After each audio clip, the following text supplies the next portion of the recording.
Question 16a. Work out 2 times bracket 8 take away 3 close bracket. What this shows me is that it's checking that I understand the orders of operation, that it's not quite so simple as going from left to right, and I understand priorities. Now, according to BIDMAS, B bracket shows that the bracket section has to be solved first. So we've got 2 times whatever is inside the brackets. So 8 take away 3 is 5. So that question is essentially asking me, what is 2 times 5? 2 times 5 is 10. That's 1 mark. Part B, 3 squared plus 4 times 5. Same idea. There's no brackets this time, but we do have an index. BIDMAS. I'm going to write that down just to keep myself remembering this important acronym.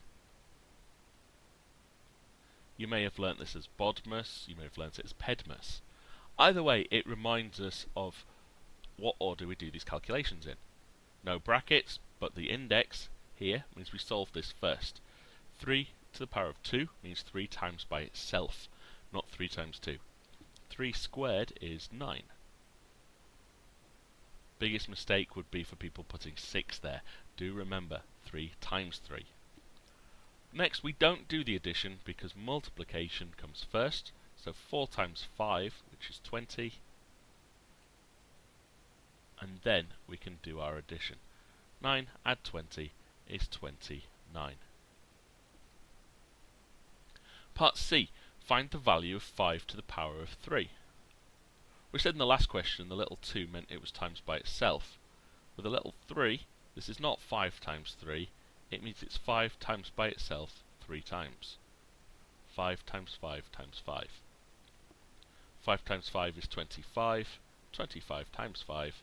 If you need to, you can write it down, but it's 125. It's a cube number. Part D. Find the square root of 16.